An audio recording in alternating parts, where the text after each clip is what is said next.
The family dinners at my house had always followed the same quiet rhythm. Every second Sunday of the month, my son Daniel would drive over with his wife, Claire. They'd arrive around 5 in the afternoon, usually just as the late sunlight began slipping through the oak trees that lined my street. I would already have the table set by then, nothing fancy, just the same white dishes I'd used for years and the old wooden table that had seen more birthdays and holidays than I could count.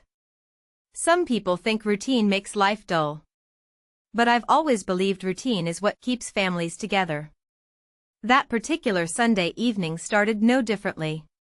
The smell of roasted chicken filled the kitchen while a pot of mashed potatoes simmered on the stove.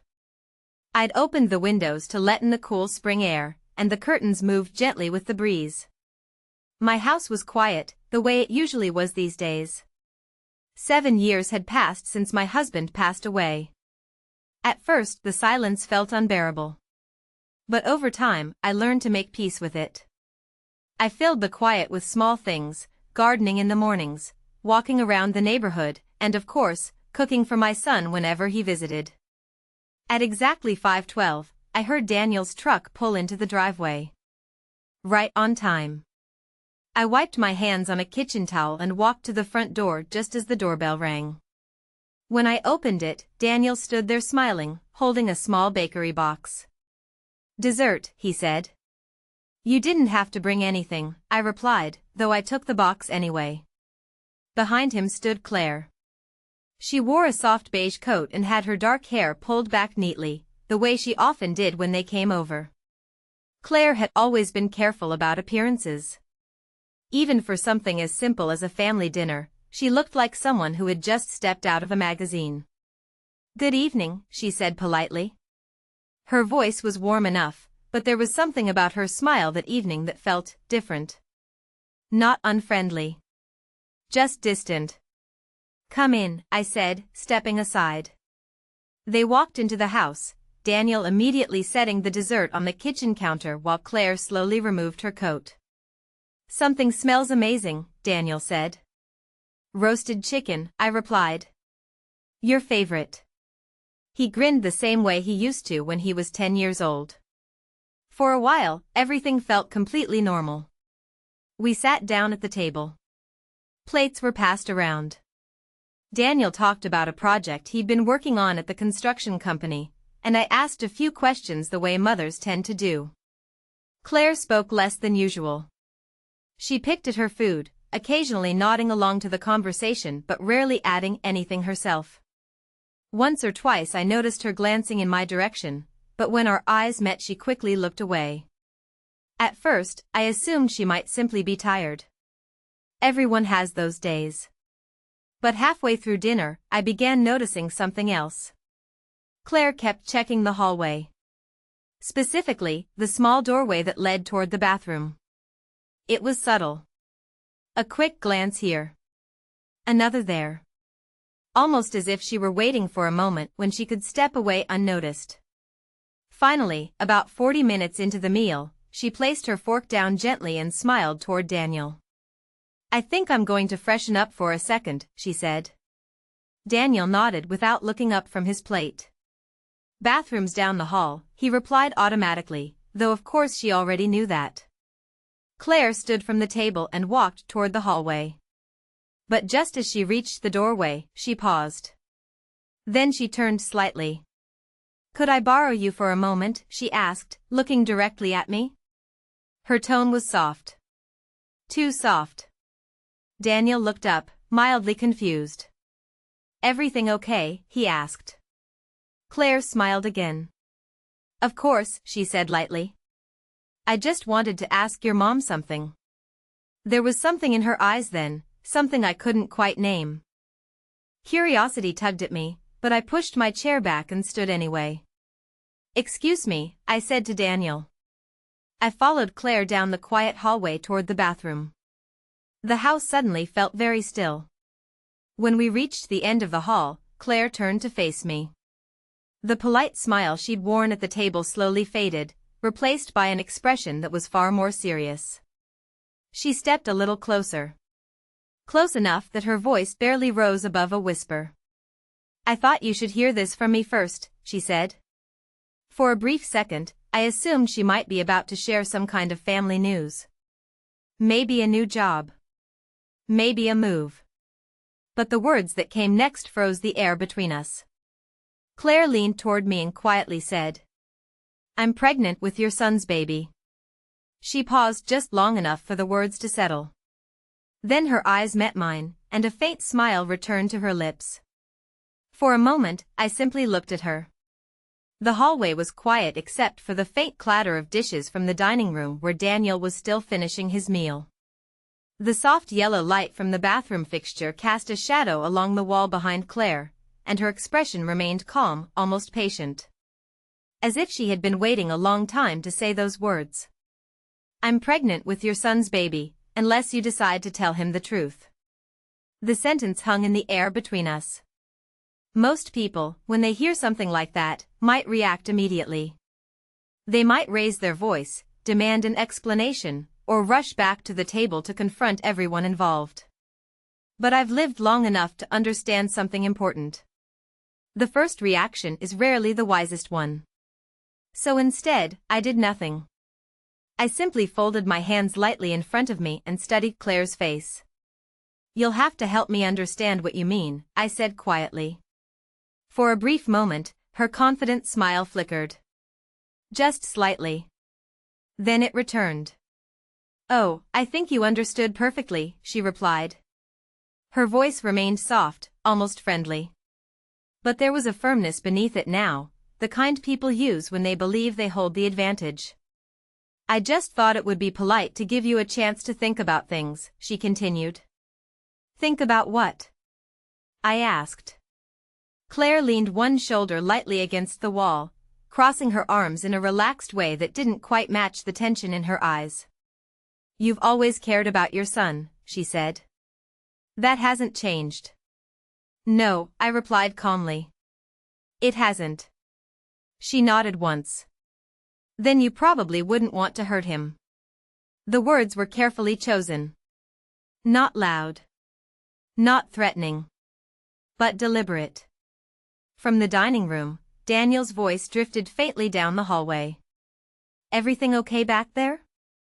Claire immediately straightened and called back, "Just a second." Then she lowered her voice again and stepped a little closer to me. "I'm announcing the pregnancy tonight," she said quietly. "At dinner." Her eyes searched mine, watching carefully for any reaction. "People will be happy," she added. "Your son especially." I noticed how she avoided saying his name. "That's good news," I said. "Yes," she agreed. Then her expression hardened slightly. "Unless something ruins it." There it was. The real message beneath the whisper. Claire believed I was holding a secret, something from the past that she thought could destroy her marriage if it ever reached Daniel. And she believed this pregnancy announcement would keep me silent. I considered her words carefully. "Claire," I said gently, "how far along are you?" The question seemed to surprise her. "About 8 weeks," she replied quickly. "Have you seen a doctor yet?" "Yes." "Daniel knows?" She shook her head. "No," she said. "Not yet." A small silence settled between us. I could see the confidence in her posture again. The quiet certainty that she had already controlled how this evening would unfold. But there was something about the way she had rushed that answer, something that didn't quite sit right. After all, 8 weeks is a very specific number. And time has a way of revealing more than people expect. I gave a small nod.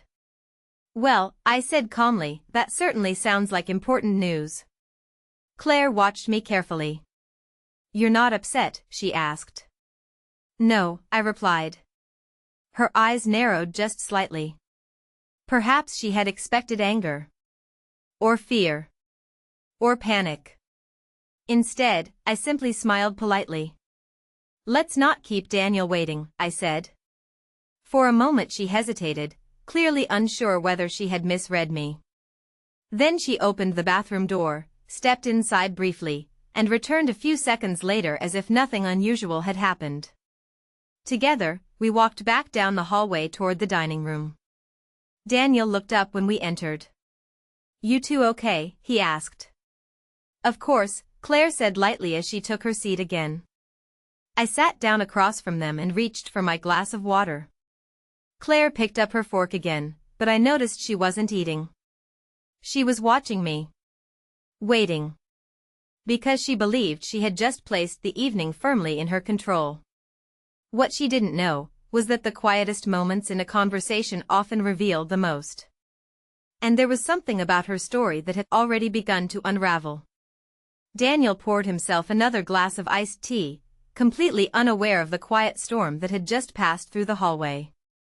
"Mom, this chicken is incredible," he said, cutting another piece from his plate. "You've got to tell me what you did differently this time."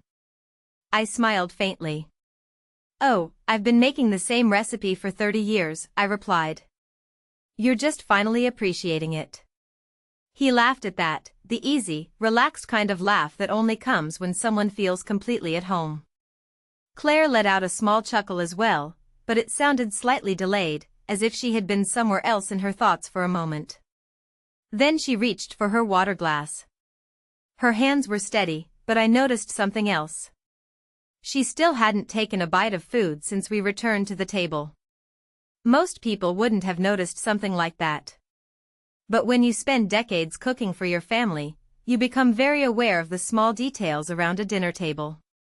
Claire placed her glass down carefully and glanced at Daniel. "Actually," she said gently, "there's something I wanted to tell you tonight." Daniel looked up immediately. "Oh," he said. His tone was curious but relaxed. He had no idea what was coming. I rested my hands calmly in my lap and waited. Claire took a slow breath, placing one hand lightly over her stomach. The gesture was subtle, but very deliberate. "Well," she began, "I went to the doctor a few weeks ago." Daniel leaned back slightly in his chair, listening. "And?" he asked. Claire smiled. "I'm pregnant." For a second, the room went completely silent. Then Daniel's chair scraped the floor as he sat upright. "Wait, what?" he said, blinking in surprise. Claire nodded, her smile widening. "We're going to have a baby." Daniel stared at her as if trying to process the words. Then his face lit up in a way I hadn't seen since he was much younger. "You're serious?" "Yes." "When did you find out?" "About 2 weeks ago," she said smoothly. Daniel let out a short laugh, running a hand through his hair. "Wow. I mean, wow." He looked from Claire to me and back again, clearly overwhelmed by the news. That's amazing." Claire glanced briefly in my direction. Just for a second. The look wasn't obvious, but I recognized it immediately. It was the look of someone checking whether a message had been received. I simply reached for my glass of water and took a small sip. Daniel was still trying to catch up with the moment. "Why didn't you tell me sooner?" he asked Claire. "I wanted to be sure first," she replied softly. "That's why I went to the doctor." Daniel nodded slowly, absorbing the explanation without question. "That makes sense," he said. Then he suddenly turned toward me. "Mom, you're going to be a grandmother again." I smiled gently. "Yes," I said. "Congratulations." Claire's eyes narrowed slightly, almost imperceptibly. Perhaps she had expected something different from me. Maybe surprise. Maybe confusion. Maybe fear. Instead, I simply offered the same calm response I would give anyone sharing joyful news. Daniel leaned forward, his excitement growing by the second. "This is incredible," he said. "I mean, we weren't even planning, well, not yet, at least, but..."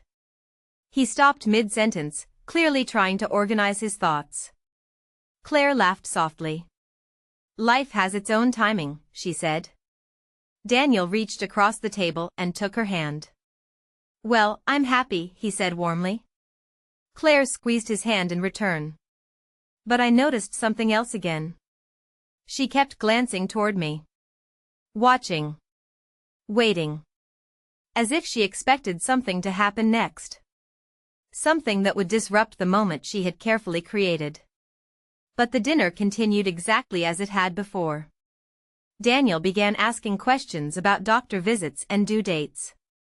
Claire answered each one smoothly, confidently, without hesitation. To anyone listening, the story sounded perfectly natural. But there was one small detail she had already forgotten. Earlier in the hallway, she had told me she was 8 weeks pregnant. Yet tonight, she had just told Daniel she discovered the pregnancy 2 weeks ago. Now normally, that wouldn't mean much. But when someone builds a story on careful timing, every week matters. And I had spent enough years raising a family to know something important about truth. It doesn't rush. It waits quietly. And sooner or later, it reveals itself. Daniel returned to the dining room holding 3 glasses and the bottle of sparkling cider I kept for small celebrations. Well, he said cheerfully, if we're going to have a baby in the family, we should at least toast to it.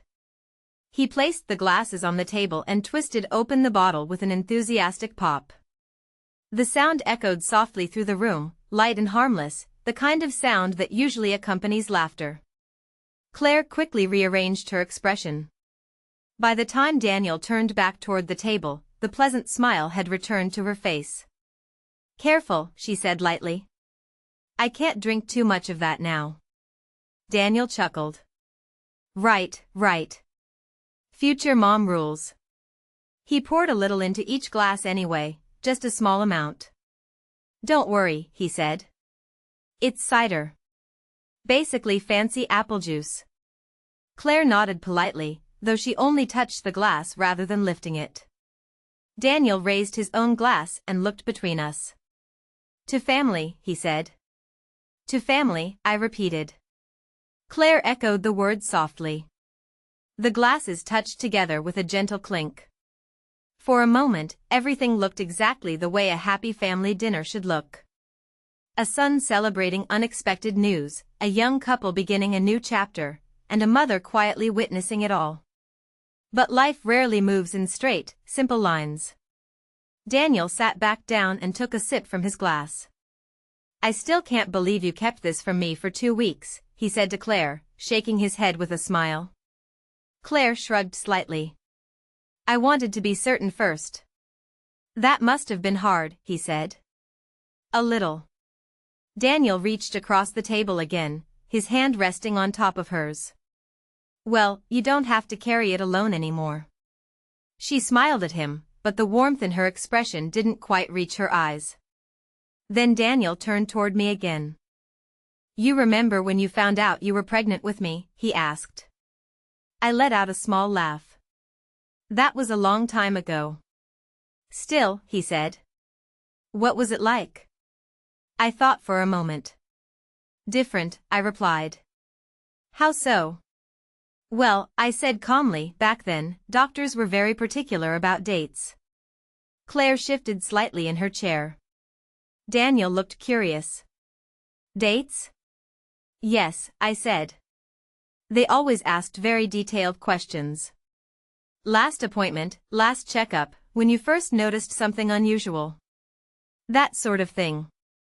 Daniel nodded slowly. Medical records, he said. Exactly. Claire picked up her fork and moved a piece of chicken around her plate, though she still wasn't eating. Daniel noticed. You sure you're okay? He asked her. I'm fine, she said quickly. Just a little tired. That makes sense, he said. You've had a big night. Claire nodded. Then she turned to me again. Some pregnancies are different these days, she said. Medicine has changed. Her tone sounded casual, but there was a quiet warning tucked inside the sentence. I met her gaze calmly. Yes, I said. That's true. Daniel leaned back again, still smiling to himself. I guess I should start thinking about baby stuff, he said. Cribs, car seats, all that. You have time, Claire said. How much time again? He asked. Claire answered quickly. About 7 months. Daniel nodded thoughtfully. 7 months, he repeated. Then he looked at me again. Mom, you're good with dates. That would mean the baby's due around. He paused, mentally counting backward. Late February? Early March? Claire spoke before I could answer. Something like that, she said. Daniel smiled again. Well, that's perfect. He took another sip of cider. I guess this year's going to be a lot more interesting than I expected. Claire forced another small smile. But her fingers had tightened around the edge of the table. Because the truth about time is simple. Numbers don't argue. And sooner or later, people start counting. Daniel leaned back in his chair, still smiling to himself as if he were already imagining the future. A baby, he said again quietly. I still can't wrap my head around it. Claire gave a small laugh. You'll get used to the idea. I hope so, he replied. Because right now it feels like everything just changed in one night.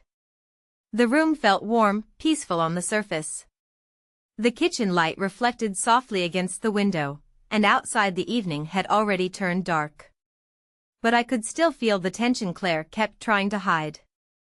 She sat perfectly still, shoulders straight, her polite smile appearing whenever Daniel looked at her. Yet the moment his attention drifted elsewhere, her eyes flicked back toward me again. Watching. Waiting. Daniel picked up his glass again but didn't drink this time. You know what's funny, he said suddenly. What? Claire asked.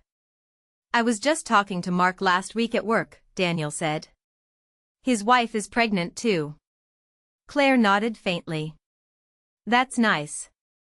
Yeah, Daniel continued. They just found out about a month ago. Claire's fingers moved slightly against the table. Really, she said. Yeah, Daniel said. He said the doctor already gave them a full timeline. Due date, checkups, everything. Claire smiled politely. That sounds organized. Daniel turned toward me again. Mom, you always liked keeping track of things, he said. Didn't you keep a whole notebook when I was born? I laughed softly. Oh yes, I said. Every appointment. Every little change. Daniel grinned. That sounds exactly like you. It was the only way to keep everything straight, I replied. Claire reached for her glass again but only held it without drinking.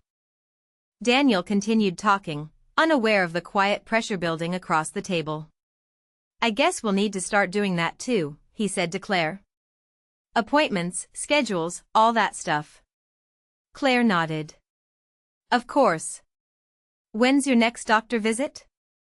Daniel asked casually. For a moment, Claire didn't answer. It wasn't a long silence. But it was just long enough. Next week, she said finally. Daniel nodded. That's good. Then he smiled. Maybe I should come with you. Claire blinked. You don't have to. I know, he said. But I want to. Her smile stiffened slightly. Well, we'll see how the schedule works. Daniel didn't notice the hesitation. He was too busy picturing the future. I'm going to have to start fixing up that spare room, he said. Turn it into a nursery. Claire forced another laugh. You're getting ahead of yourself. Maybe, he admitted. Then he looked toward me again. Mom, you still have that old rocking chair in the attic, right? I nodded. The one your father built. Daniel smiled warmly. That would be perfect. Claire's gaze drifted between us again, sharper now. She was listening carefully to every word. Because conversations about the future are harmless, unless the past refuses to stay buried. Daniel leaned forward again, resting his elbows on the table. You know, he said thoughtfully, it's kind of funny how timing works. Claire's posture stiffened slightly. What do you mean, she asked. Well, Daniel said, thinking out loud, I've been traveling for work so much lately. That's true, Claire said quickly. Yeah, he continued. That big project in Denver took almost 2 months. Claire's fingers tightened again around the edge of the table. Daniel smiled faintly. I guess it's a good thing I finally came home when I did. The words were innocent. Simple. But they hung in the air like a quiet calculation. Because time, once people start thinking about it, has a way of asking questions no one expected. And Claire knew exactly what those questions might be. Daniel's words drifted across the table, casual and harmless on the surface. I guess it's a good thing I finally came home when I did. He smiled as he said it, completely unaware of the way Claire's shoulders had stiffened beside him. I watched her carefully. For a split second, the color in her face faded just a little. Not enough for someone distracted to notice, but enough for someone who had been quietly observing all evening. Then she quickly recovered. Yes, she said, her voice light again. It was good timing. Daniel nodded, still smiling. That project nearly wore me out, he continued. 2 straight months in Denver. Claire picked up her glass again, taking a small sip this time. You handled it well, she said. Well, Daniel replied, I'm just glad I'm home now. He leaned back comfortably in his chair. You remember that, Mom? When I called you from Colorado? I thought the job would only last 3 weeks. I nodded. Yes, I remember. It kept getting extended, he said. 6 weeks, then 8. Claire set her glass down carefully. Daniel rubbed the back of his neck as if replaying the timeline in his mind. Man, that was a long stretch. He laughed quietly. I practically lived in that hotel. Claire forced a small smile. Yes, you did. Daniel looked toward her again. Actually, when did I get back, he asked. Claire blinked. Back? Yeah, he said. From Denver. Oh, she replied quickly. About 2 months ago. Daniel tilted his head slightly. 2 months? He looked thoughtful. I thought it was closer to 6 weeks. Claire's fingers tapped lightly against the table. Well, around that time, she said. Daniel shrugged. Maybe I'm remembering it wrong. Then he smiled again. Either way, it feels good to finally be home long enough to start a family. Claire nodded quickly. Yes. But the quickness of the answer made the words sound thinner than before. Daniel reached for another sip of cider. Meanwhile, the quiet arithmetic of time continued moving forward. I spoke gently, as if the conversation were still about nothing more than ordinary family memories. You were away most of January and February, I said. Daniel nodded. That sounds about right. And you got back in early March. Yeah, he said, snapping his fingers. That's it. Claire stared down at her plate now. Daniel continued thinking out loud. And Claire said she found out about the pregnancy 2 weeks ago. He stopped. Not because he was suspicious. Just because his mind had reached a moment of natural curiosity. He glanced at Claire again. So that would have been. He began quietly counting on his fingers. Claire looked up immediately. You don't need to figure it out right now, she said lightly.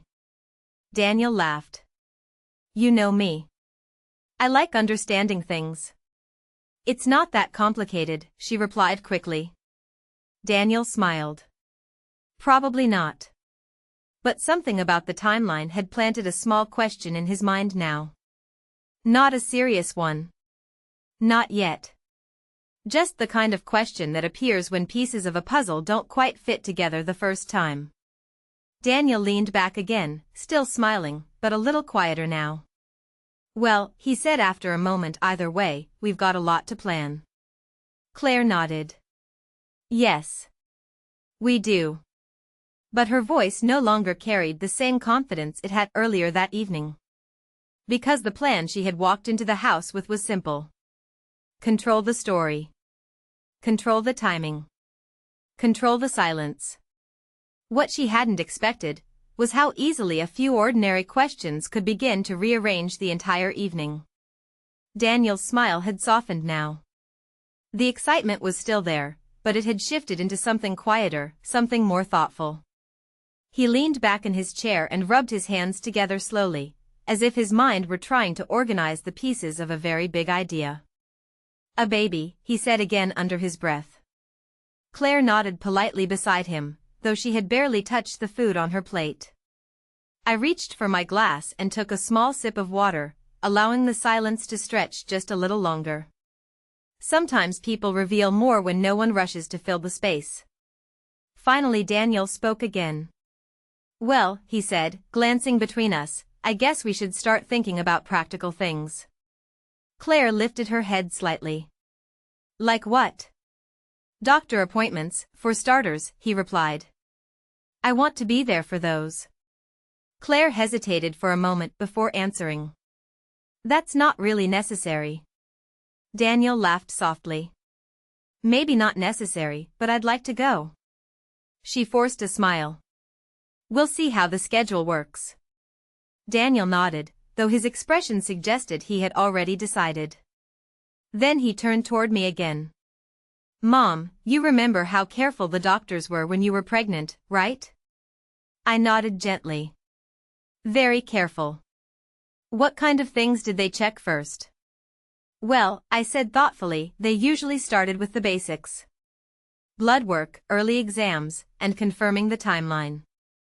Claire shifted in her chair. "The timeline?" Daniel asked.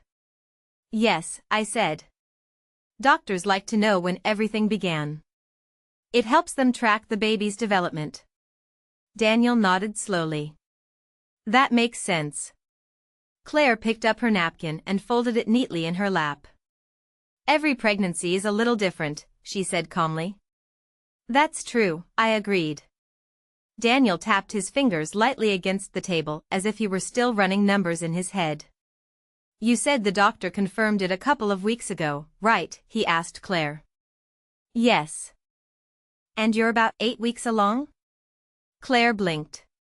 For the briefest moment, the room felt very still. Then she nodded. "About that." Daniel frowned slightly, not in suspicion, just in concentration. "Okay," he said slowly. He leaned back again, staring at the ceiling for a moment as if mentally lining up dates. Claire noticed immediately. "You're thinking too hard," she said lightly. Daniel chuckled. "I do that sometimes." Then he looked toward me again.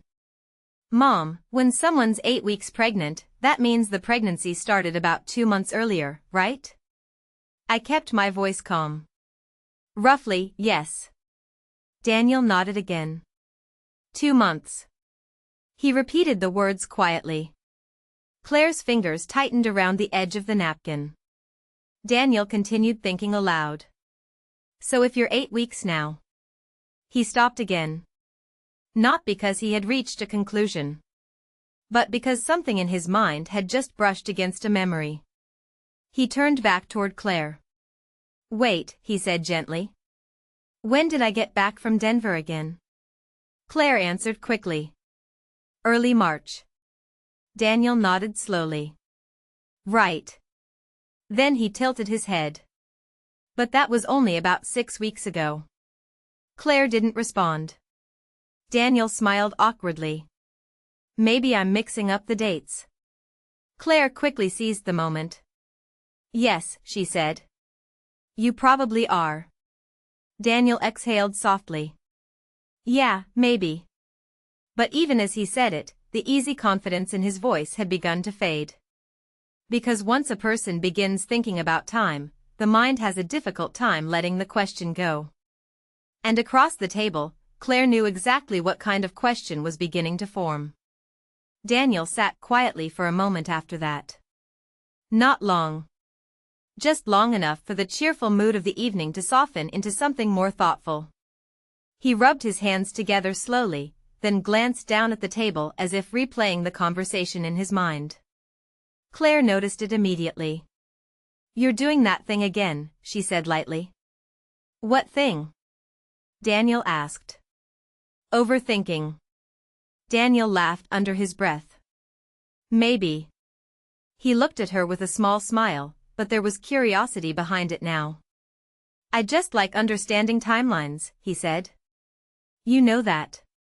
Claire picked up her glass again, though she still hadn't taken more than a sip all night. It's really not that complicated, she said. Daniel nodded slowly. You're probably right. But he didn't sound completely convinced. He leaned forward, resting his elbows on the table. So you're about 8 weeks along, he said again. Yes, Claire replied. And you found out 2 weeks ago. That's what I said. Daniel nodded again. Okay. He stared at the table for a moment longer, then looked toward me briefly. Mom always used to say timing matters, he said with a small laugh. I smiled faintly. That's because it usually does. Claire's eyes moved quickly between us. The conversation was still calm, still polite, but the direction it was moving in had begun to change. Daniel tapped his fingers gently against the table again. You know what's funny, he said. What? Claire asked. When I was in Denver, I remember calling you one night from the hotel. Claire didn't answer right away. Daniel continued. You told me you were busy that night. Claire forced a small smile. I'm busy a lot. Yeah, Daniel said. That's true. He paused. But I remember that week pretty clearly. Claire's shoulders straightened slightly. Why? Daniel shrugged. Because it was the week the snowstorm hit Colorado. Claire didn't respond. Daniel continued thinking out loud. I was stuck inside the hotel for 3 days straight. He chuckled quietly. I must have called everyone I knew out of boredom. Then he looked back at Claire. I even asked if you wanted to fly out and visit for the weekend. Claire's voice came quickly. And I told you I couldn't. Right, Daniel said. You said you had plans. Claire nodded once. Daniel smiled faintly. I guess that's what made me remember it. Claire's fingers tightened slightly around her napkin. Daniel leaned back again. It's strange how memory works, he said thoughtfully. You forget little things, but sometimes certain moments stay crystal clear. Claire finally spoke again. Daniel, she said gently, I think you're reading too much into everything tonight. Maybe, he admitted. Then he looked down at his hands again. But the math just feels a little off. The words weren't angry. They weren't accusing. They were simply honest. Claire inhaled slowly. You're tired, she said. You've had a long week. Daniel gave a small shrug. That's possible. Then he looked at her again. When exactly did the doctor say the pregnancy started? Claire hesitated. Only for a second. But the hesitation was there. Early February, she said. Daniel blinked. Then he slowly leaned back in his chair. Because early February was a very specific time. And he knew exactly where he had been during early February. 800 miles away. In a hotel room in Denver. Daniel didn't speak for several seconds after Claire said those 2 words. Early February. The room suddenly felt quieter than before. Not tense in a loud way, but in the kind of stillness that appears when someone is slowly connecting pieces in their mind. Daniel's eyes drifted toward the table. Then toward Claire. Then briefly toward the window beside the kitchen sink, where the dark evening reflected faintly back at us. Early February, he repeated softly. Claire nodded once, as if confirming something completely ordinary. Yes. Daniel let out a slow breath through his nose. Are you sure that's what the doctor said? Claire's smile returned, but it looked tighter now. That's what I remember. Daniel rubbed the back of his neck again. Because, he began carefully, I'm pretty sure I was still in Denver then. Claire answered quickly. You were traveling a lot. Maybe you're mixing up the dates. Daniel didn't respond right away. Instead, he leaned forward slightly, resting his forearms on the table. I checked into that hotel on January 12th, he said slowly. Claire stared at her glass. And I didn't come home until March 3rd. The numbers were simple. Not accusations. Just facts. Claire forced a small laugh. Daniel, you traveled back and forth a few times. Daniel shook his head. No, not that trip. He looked up at her again. That project kept getting extended. I stayed the whole time. Claire's fingers tightened around the edge of the table. Well, maybe the doctor estimated wrong. Daniel tilted his head slightly. Estimated wrong by several weeks? It happens, she said. His voice remained calm. I guess. For a moment, no one spoke. The quiet ticking of the kitchen clock suddenly sounded much louder than it had earlier. Daniel stared at the table again. I'm not saying anything is wrong, he added gently. Claire quickly nodded. Good. But I just want to understand the timing. Claire crossed her arms lightly. You're making this more complicated than it needs to be. Daniel exhaled slowly. Maybe. Then he glanced toward me. Mom, doctors usually confirm the timeline pretty carefully, right? I answered the same way I had answered all evening. Calmly. They try to. Claire immediately cut in. Not every pregnancy is exactly the same. Daniel looked back at her. I know. His voice was still gentle, still controlled. But the excitement he'd had earlier in the evening had completely faded. Now there was only curiosity. And a quiet need for clarity. He picked up his glass of cider but didn't drink. Instead, he turned it slowly between his hands. I just keep thinking about that Denver trip, he said. Claire's jaw tightened slightly. I told you, you're remembering it wrong. Daniel shook his head again. No. Then he looked directly at her. I remember it clearly. Another long silence settled over the table. Claire's eyes flicked toward me again, sharper this time. For the first time all evening, there was no confidence in that look. Only frustration. Because the simple story she had planned to control was no longer moving the way she expected. Daniel spoke again, his voice quieter now. When exactly did you say you found out? 2 weeks ago, she replied. And the doctor said 8 weeks. Yes.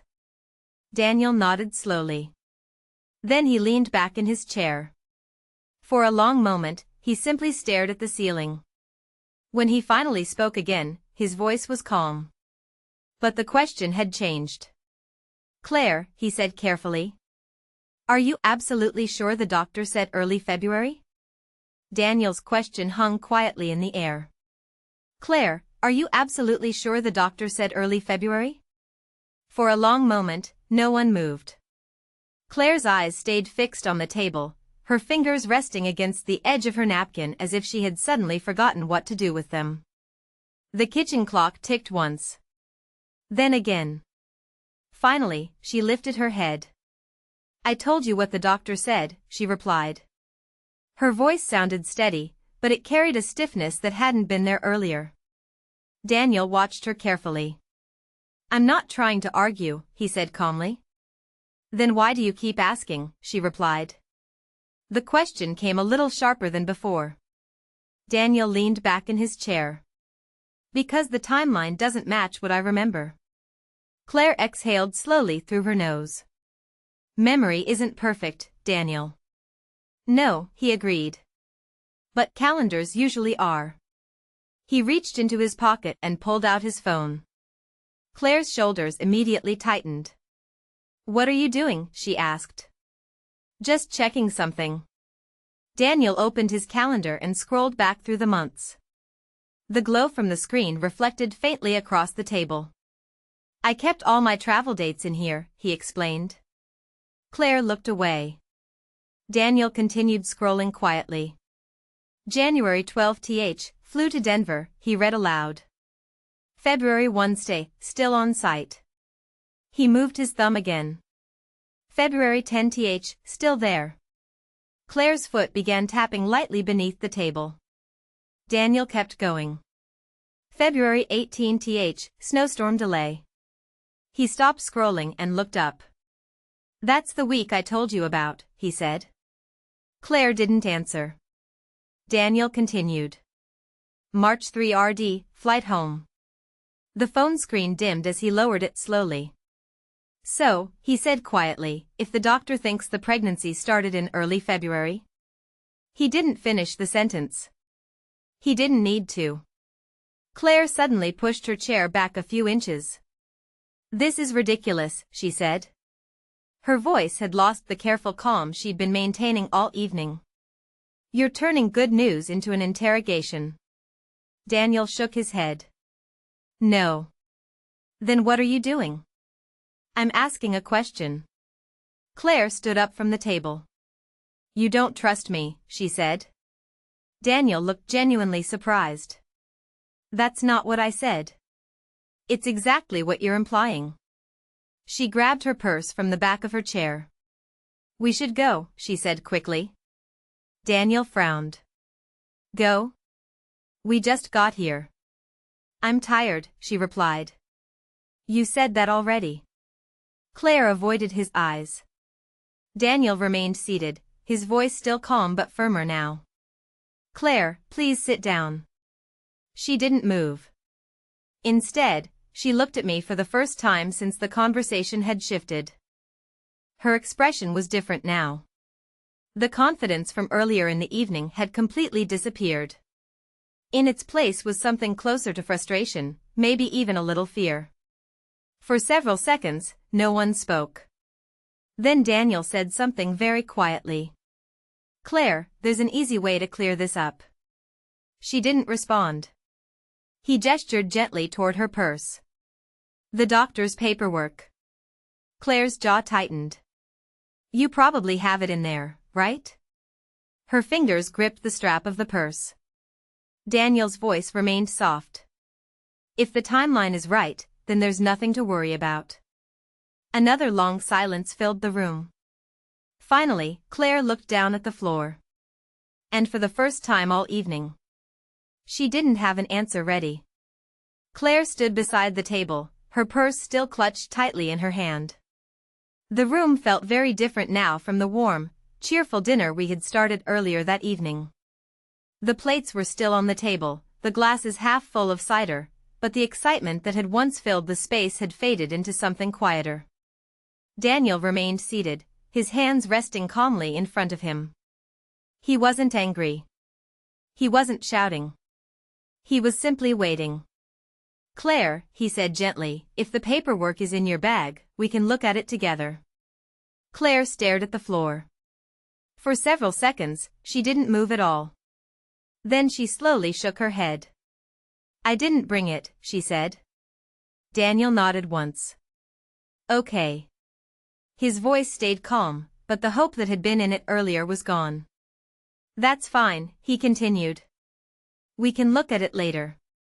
Claire didn't sit back down. Instead, she shifted her weight from one foot to the other, her fingers tightening around the strap of her purse. I think we should go, she repeated quietly. Daniel looked up at her. For tonight? Yes. He studied her face carefully. The tension in her expression said more than any explanation could. Finally, Daniel pushed his chair back and stood up. He didn't raise his voice. He didn't accuse her. He simply nodded once. All right, he said. He picked up his keys from the table and slipped his phone back into his pocket. For a moment, the three of us stood there in the quiet dining room. Claire walked toward the front door first. Daniel followed a few steps behind her. When he reached the doorway, he paused and turned back toward me. His eyes looked tired now, but there was still kindness in them. I'm sorry the night turned strange, he said. I gave him a small, gentle smile. Sometimes the truth takes its own time to arrive, I replied. He nodded slowly, as if he understood more than he had earlier. Then he stepped outside. The front door closed softly behind them, leaving the house quiet again. I returned to the dining table and began clearing the plates one by one. The kitchen clock continued ticking on the wall, steady and patient, just as it had all evening. Some stories end with shouting. Some end with slammed doors. But this one ended in silence. Because sometimes silence is what allows people to finally hear the questions they've been avoiding. I rinsed the dishes slowly in the sink and looked out the window at the dark street beyond the yard. Daniel would figure things out in his own time. He always had. And as for Claire, life has a way of revealing the truth without anyone forcing it. All it takes is patience.